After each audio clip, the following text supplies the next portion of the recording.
whose fault it is. We didn't play that one yet, right? No, we haven't. All right, play that video. It's not just about Bruce Arena.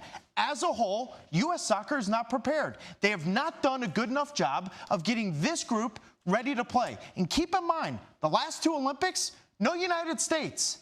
Those players that would be playing in the Olympics, 24 through 28, how many of them are in this roster? The players got to be good enough, too. So a lot of people on social media right now want to say it's Jurgen Klinsmann's fault. It's Bruce Arena's. So whose fault is it? I'm a big believer at this level. And before we talk about that real quick, I think it's imperative that we develop kids to love the game for a lifetime. And not say, it's about going pro or we're going to get you to college. That doesn't matter to me. And I know it doesn't matter to you. But the average, again, the majority of parents, I hate to say, they fall for that sales pitch. Yeah. They shouldn't. And the thing is, and it actually I do an apology tour talking to players, apologizing for how horrible I was to them. But I also bring in parents. I have parents coming back that left me to go experience the sale job. That the grass was not greener after all. They quit. Yeah, they quit. They quit because and they were now fed lost lies. The game forever, which is the biggest shame. Yeah. Oh, so many examples of that, Dave. But the job of youth soccer in America is to change the culture of loving the game. And they'll love the game if they're technical. They got to be technical. If they're technical, they'll be able to love the game for a lifetime and still play. Yep. A perfect example is my daughter, Dakota. Dakota, crazy technical. She ended up going to Seattle U, playing Division I soccer, and it's a different animal of it's not fun. It's a job, and it's run, and you can't be you.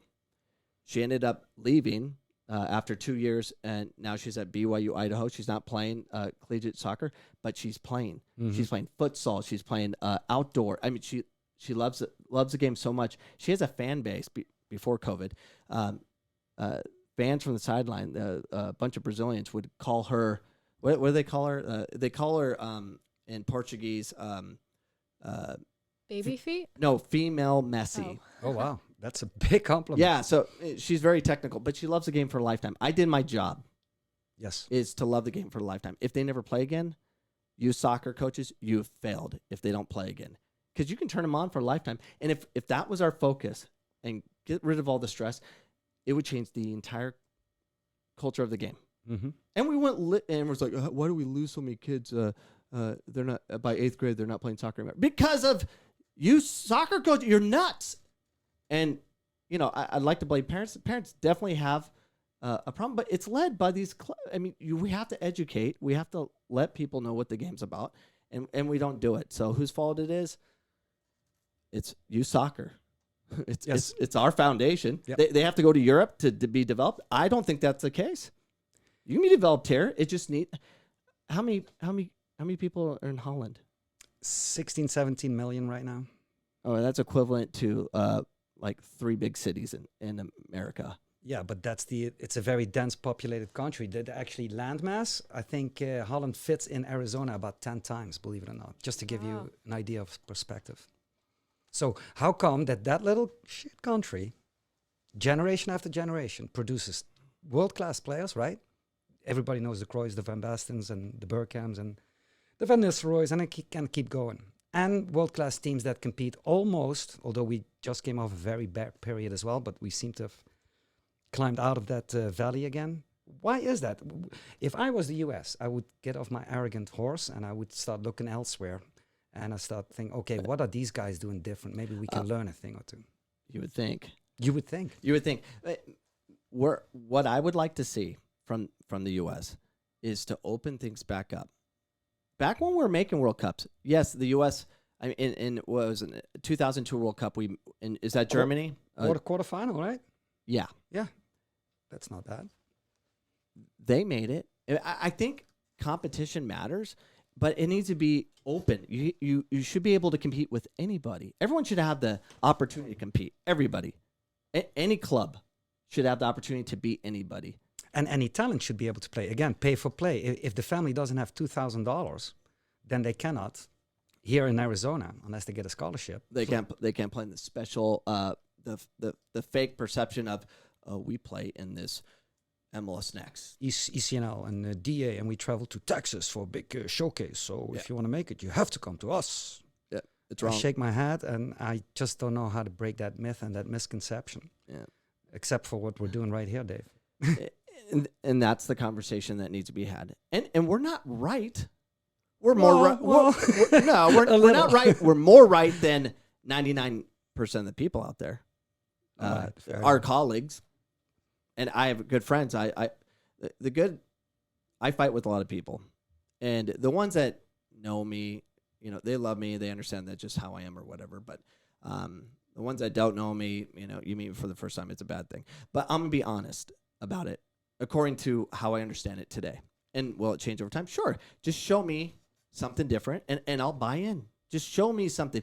I want competition. So back to like what U.S. Soccer should do. I want competition. When I grew up here in Arizona, I'm a native. When I grew up, it was everybody wanted to win state. And there was one state champion. That is it.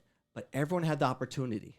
And you never know who was going to make it to the final. It wasn't like, oh, it's going to be this club only or whatever. Yeah. Everyone competed, and there was one region champion and one national champion. Not anymore. Oh, you can. We'll take the second and third team state champion because we're going to Hawaii because a lot of clubs can't or a lot of teams that make it can't afford it or whatever. There's other pathways to get to regional. So I'm like, what? We got 2 Arizona teams playing in Hawaii at regional. That's not development. That's not competing. That is pay to play. We need more teams over there. We got to go Hawaii because all these administrators get a free trip paid by U.S. Soccer, our kids, registration fees. That's fake. Win your state, then you can go and just make it that way. Just one. But now we have several national champions. I mean, I'm a national champion. There was 25 teams in the country competing. I think competition should be the case. When I say competition, clubs.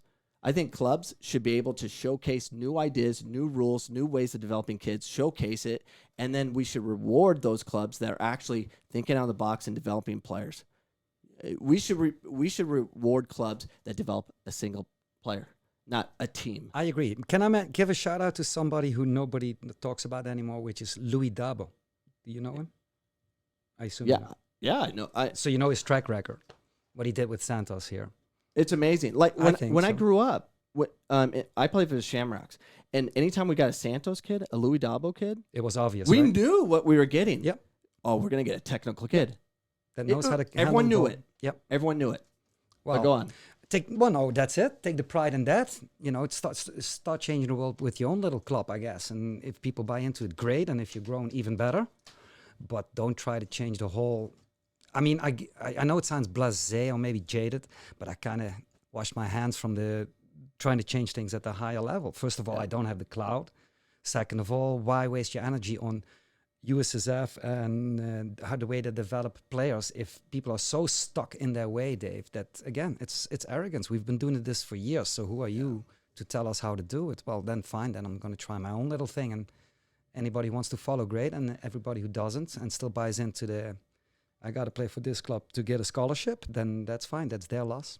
Yeah.